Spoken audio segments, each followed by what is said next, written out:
আমি দেখেছি আমার গত সপ্তাহের যশোরের আলোচনার একটা লাইনকে কেন্দ্র করে আমাদের অনেক রাজনীতিবিদ বন্ধুরা অনেক ক্ষুব্ধ প্রতিক্রিয়া দেখাচ্ছেন। ওই কথাকে নিজেদের গায়ে টেনে নিজেদের গায়ে মেখে ওনারা ক্ষুব্ধ হয়েছেন। প্রিয় ভাইয়েরা, আমি বলেছিলাম যে একদল খেয়ে গিয়েছে, আরেক দল খাওয়ার জন্য রেডি হয়ে আছে। তো এখানে কি আমি কোন দলের নাম বলেছি? বাংলাদেশে 48টা প্রায় নিবন্ধিত রাজনৈতিক দল, কোন দলের নাম আমি বলিনি। কথাটাকে আমি জেনারেল রেখেছি। দায়ীদের বৈশিষ্ট্যই এটা, দায়ীরা জেনারেলি কথা বলে, যার যেই মেসেজ নেয়ার তারা সেখান থেকে নিয়ে নেয়।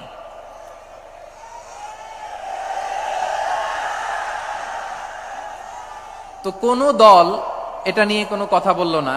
আপনারা এটাকে নিজের গায়ে যে মাখালেন, এটা ঠিক হয়নি। আমি বলবো যে এটা খুবই অনভিপ্রেত হয়েছে। কোন দলকে টার্গেট করে বা কোন দলের পক্ষে আমরা কখনো কথা বলি না। আমরা কোরআনের পক্ষে কথা বলি, ইসলামের পক্ষে কথা বলি, ঠিক কিনা বলেন? সো একটা জেনারেল কথাকে যদি আমার রাজনীতিবিদ বন্ধুরা নিজেদের গায়ে মাখেন, ক্ষুব্ধ প্রতিক্রিয়া জানান, এতে করে সাধারণ জনগণের কাছে একটা নেগেটিভ মেসেজ যাবে ওনাদের ব্যাপারে। এটা হোক আমরা চাই না। এদেশের যত এই যে আমার ভাইয়েরা, এই যে আমি এই যে কথা বলতেছি, সাদা টুপি, ও আচ্ছা আচ্ছা, চলে যাবেন না? একটু জায়গা দিয়ে দেন ওনাকে। হয় কি, লক্ষ লক্ষ মানুষের ভিড়ে আপনি যদি উঠতে চান খুব কঠিন হয়ে যায়। যদি পারেন একটু বসেন, আর না পারলে ভাইকে একটু জায়গা দিয়ে দেন। আমার দিকে তাকান, এই সিলেট, এদিকে তাকাও, এদিকে এদিকে, ফাইন।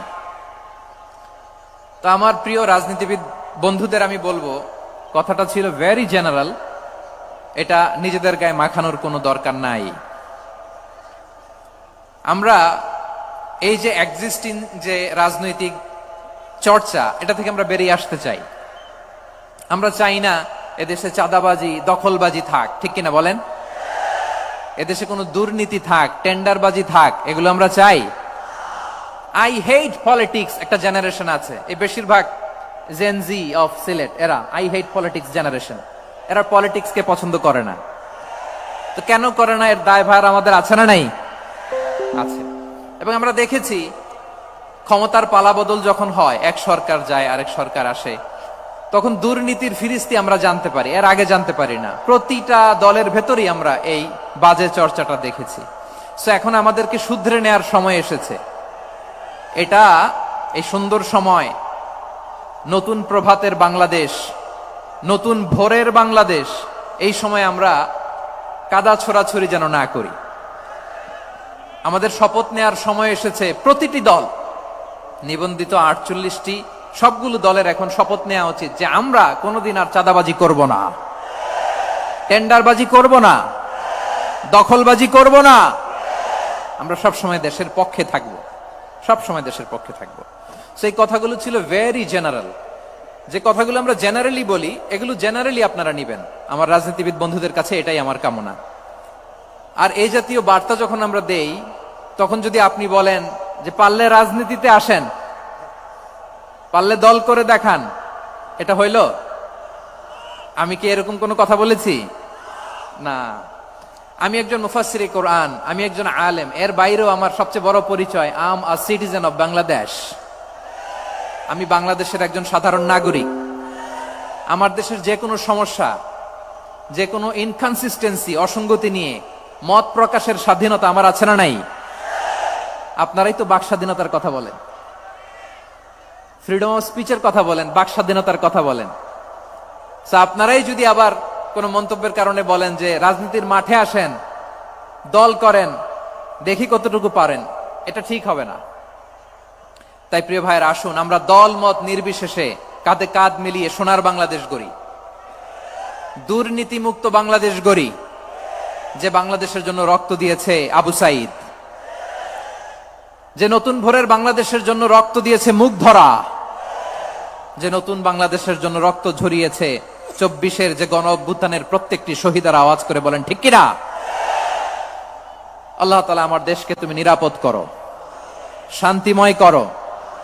আমরা যেন স্বাধীন, সার্বভৌম বাংলাদেশে মাথা উঁচু করে বিশ্ব দরবারে দাঁড়াতে পারে। আল্লাহ তুমি তৌফিক দান করো। আওয়াজ করে সবাই পড়ে আমিন। আবার এমনও অনেক আছে যারা আমাদেরকে পছন্দ করেন না, তারাও ডায়েরি খাতা কলম নিয়ে,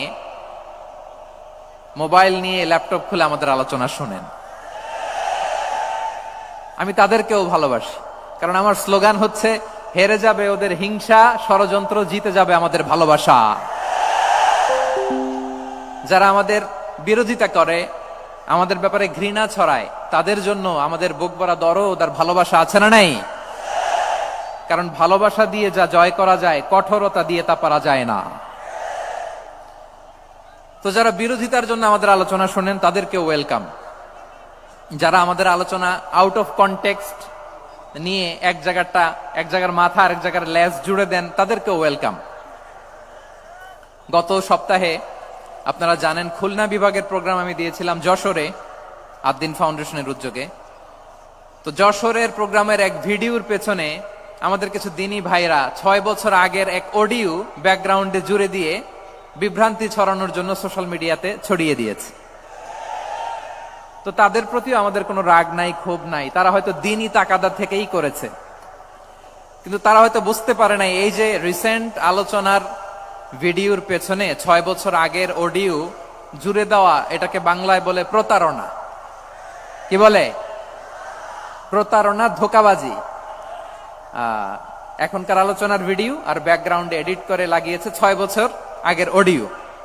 এটারে প্রতারণা বলে, ধোঁকাবাজি বলে। আর বিশ্বনবী বলেন, মান গশানা ফালাইসা মিন্না, the person who deceives us he is not among us. যে আমাদেরকে ধোঁকা দেয় সে আমাদের অন্তর্ভুক্ত নয়। তো বিশ্বনবীর এই হাদিস তারা মনে রাখে না। তো এই জন্য শুধু বিশ্বনবীর প্রতি সাল্লাল্লাহু আলাইহি ওয়াসাল্লামের প্রতি সেরেফ ভালোবাসা আপনাকে বাঁচাতে পারবে না যদি বিশ্বনবীর আদর্শ আপনি গ্রহণ না করেন। তার জলজান্ত প্রমাণ আবু তালেব বিশ্বনবীকে অনেক ভালোবেসেছেন আলাইহিস সালাতু ওয়াসসালাম। পলিটিক্যাল শেল্টার, ফিনান্সিয়াল শেল্টার, সব ধরনের শেল্টার তিনি দিয়েছেন, কিন্তু বিশ্বনবীর আদর্শ মানেন নাই। মুক্তি মিলবে? হ্যাঁ, আওয়াজ করে বলেন, আবু তালেবের কি মুক্তি মিলবে? তাহলে সেরেফ ভালোবাসা আপনাকে বাঁচাতে পারবে। ভালোবাসার পাশাপাশি বিশ্বনবীর আদর্শকে মেনে নেওয়ার দরকার আছে না নাই? তো যারা এই সমস্ত কাজ করেন আমাদের ভাইয়েরা, তাদের জন্য আল্লাহ তাআলার কাছে আমরা হেদায়েতের দোয়া করি। আবার